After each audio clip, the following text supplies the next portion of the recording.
दूसरा रिवाज है, जिसे जीते जी तन ढकने को चीथड़ा न मिला, उसे मरने पर नया कफन चाहिए।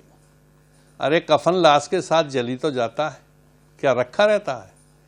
यही 5 रुपए अगर पहले मिल जाते तो कुछ दवा दारू तो कर लेते, शायद बुधिया बच भी जाती।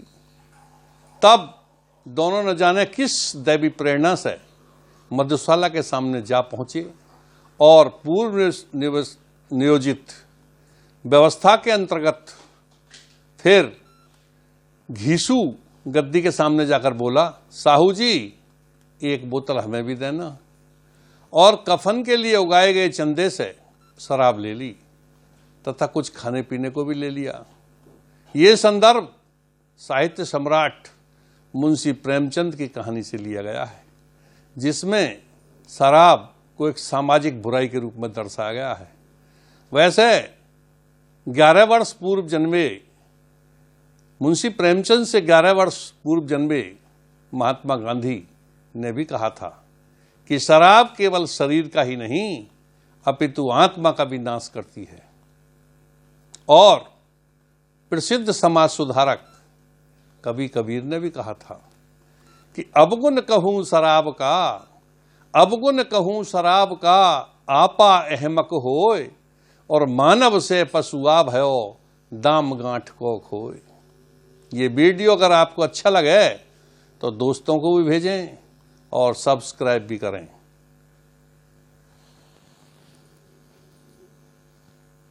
झोपड़ी के द्वार पर माधव और घीसू। माधव पुत्र था, घीसू पिता था। दोनों एक बुझे हुए अलाव के सामने बैठे, चुपचाप बैठे हुए हैं, और माधव की जवान बीबी बुधिया अंदर प्रसव पीड़ा की वेदना से तड़प रही है, पछाड़ें खा रही है और दिल को दहलाने वाली चीखें निकल रही हैं। तभी बाप घीसू बोला, मालूम होता है कि बचेगी नहीं, सारा दिन दौड़ते दौड़ते बीत गया, कहीं कुछ न मिला। अरे माधव जरा जाकर तो देख ले। माधव ने चिढ़कर कहा, मरना ही है तो जल्दी क्यों नहीं मर जाती, देख कर ही क्या करूं। अरे तू बड़ा बेदर्द है, साल भर जिसके साथ सुख चैन से रहा उसके लिए इतनी बेवफाई, लेकिन मुझसे उसका तड़पना भी तो नहीं देखा जाता।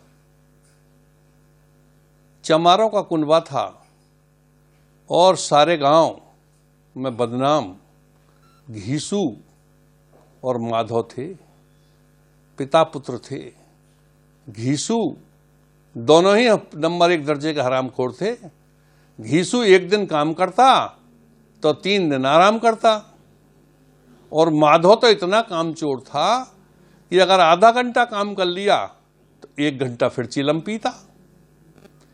इसीलिए उन्हें मजदूरी भी कम मिलती थी, पैसे भी कम मिलते थे और उन्हें फाके भी करने पड़ते थे। तो कभी कभी सूखी लकड़ी बागों से तोड़कर बेच लाते थे, रुपया धेली जो मिलता उसकी दारू पी लेते थे। कभी मजदूरी कर ली तो खाना मिल गया, वरना फाके ही करते थे। चोरी की लत भी दोनों को पड़ गई थी कि रात के समय किसी के खेत में गए, आलू खोद कर ले आए, अलाव में डाल दिए, भून भून कर खा रहे हैं। कहीं किसी के गन्ने चूस कर टाइम पास कर दिया, तो कहीं मक्के के भुंटे और फूंट कचरे चुरा लाए। इस प्रकार से ही अपना कर रहे थे, और अलाव में आलू पड़े हुए थे, उन्हें भून भून कर खा रहे थे। माधव इसलिए भी अपनी पत्नी को देखने नहीं जा रहा था कि जब तक मैं पत्नी को देख कर आऊंगा तब तक उसका बाप घीसू आलू साफ कर देगा और मुझे कुछ नहीं मिलेगा। और इस प्रकार अलाप पर ही दोनों बड़बड़ बड़बड़ करते हुए पता नहीं कब सो गए। एक छोटी सी धोती फटी सी उसमें लपटकर गोल मोल लड्डू से बनकर पड़ गए। सुबह को जगे, अंदर जाकर झोंपड़े में झांक कर देखा तो बुधिया के मुंह पर मक्खियां भिनभिना रही थीं। दुर्दशा थी, खून से लथपथ थी। देखा तो बुधिया मर चुकी थी। जब दोनों ने देखा तो दिखावे के लिए रोना चिल्लाना भी शुरू किया और थोड़ी बहुत दहाड़ें भी लगाईं। परंतु अब उन्हें बुधिया के मरने की इतनी चिंता नहीं थी जितनी चिंता लाश जलाने की, लकड़ी की और कफन की थी। लिहाजा दोनों घीशु और माधव गांव के जमींदार के पास पहुंचे और बोले, जमींदार साहब, माधव की बहू मर गई, कफन तक को पैसे नहीं हैं। जमींदार गर्म होकर बोला, अरे तुम्हें शर्म नहीं आती?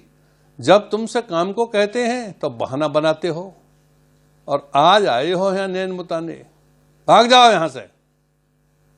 अरे सरकार की दुहाई हो। क्या दुहाई हो? हमारे मटर, आलू, गन्ना तुमने चुराए, तुमने हमारा नुकसान किया और आज आए हो नैन मुताने को। और क्रोध में भरकर जमींदार साहब ने 2 रुपए का नोट फेंकते हुए कहा, चलो भागो यहां से। सांत्वना का एक शब्द भी नहीं कहा। परंतु माधव और घीशु 2 रुपए पाकर बड़े प्रसन्न हुए और गांव में जाकर महाजन से, साहूकार से और सभी से कहने लगे कि जमींदार साहब ने कफन के लिए 2 रुपए दिए हैं। तो किसी ने आने दिए, किसी ने 2 आने दिए, किसी ने 4 आने दिए। कहीं से अनाज मिला, कहीं से जलाने को उपले मिले, तो कहीं से लकड़ी मिली। कुल मिलाकर काफी सामान इकट्ठा हो गया और अब घीशु और माधव के पास भी 5 रुपए की रकम इकट्ठा हो गई। तो दोनों बाजार से कफन लेने चल दिए। कुछ लोग जंगल को जाकर के अर्थी के लिए बांस बल्ली ले आए। गांव की स्त्रियों ने सहानुभूति में कुछ उपले दे दिए, लकड़ियां इकट्ठा हो गईं, अर्थी का बंदोबस्त हो गया और जलाने के लिए लकड़ियां भी मिल गईं। स्त्रियां गांव की आती थीं और 2 बूंद आंसू बहाकर चली जाती थीं। परंतु बाजार में जाते ही घीशु और माधव चक्कर काट रहे थे। क्यों माधव? लकड़ी तो गांव वालों ने पूरी कर दी, अर्थी को बांस भी मिल गए, बस कफन ही तो लेना है। अरे लाश उठते उठते रात हो जाएगी, रात में कफन को कौन देखता है? हल्का सा ले लेंगे, लिया तो। कैसा बुरा रिवाज है, जिसे जीते जी तन ढकने को चिथड़ा न मिले उसे मरने पर नया कफन चाहिए। अरे कफन लाश के साथ ही तो जल जाता है, क्या बचा रहता है? यही 5 रुपए अगर पहले मिल जाते तो कुछ दवा दारू करते। बाजार में घूमे, बजाज की कई दुकान देखी, टोह ली, मोल भाव किए, मगर कपड़ा कुछ जमा ही नहीं, क्योंकि दिमाग कुछ और दूसरी जगह काम कर रहा था। और दोनों न जाने किस दैवी प्रेरणा से एक मधुशाला के सामने आ पहुंचे और किसी सुनियोजित व्यवस्था के अंतर्गत अंदर चले गए। वहां थोड़ी देर असमंजस में खड़े रहने के बाद घीशु ने गद्दी के सामने जाकर कहा, 5 रुपए निकाले और कहा, साहू जी 1 बोतल हमें भी देना। बोतल लेने के बाद उन्होंने बोतल खोली और कुछ खाने पीने का सामान शेष पैसों से ले लिया। तली हुई मछली, कोरमा और विभिन्न प्रकार के स्वादिष्ट व्यंजन लिए और आनंद के साथ पैक लगाते रहे, पीते रहे और मछलियों का स्वाद लेते रहे। इस प्रकार वो लगभग 5 रुपए खर्च हो चुके थे। जब उन्हें थोड़ा नशा चढ़ गया तो मस्ती में आ गए और सोचने लगे, अरे क्या है, मर गई होगी, खुशी मनाओ, आनंद लो। अरे बुधिया बैकुंठ जबी तो जाएगी। तो नाचने गाने लगे और गा रहे थे, अरे ठगनी क्यों ने ना मटकावे, अरे ठगनी क्यों ने ना मटकावे। इस प्रकार से गाने लगे और एक दूसरे को ऊपर गिरने लगे। कहने लगे, अरे बुधिया की आत्मा को बड़ी शांति मिल रही होगी, बुधिया निश्चय ही बैकुंठ जाएगी। इस प्रकार की बातें करते करते पूरी बोतल साफ हो गई और गाते नाचते वो नशे में वहीं गिर पड़े और रात भर वहीं पड़े रहे। लकड़ी तो थी ही, गांव वालों ने, किसी औरत ने, दयाशील औरत ने कफन के लिए अपनी साड़ी डाल दी और बुधिया का दाह संस्कार भी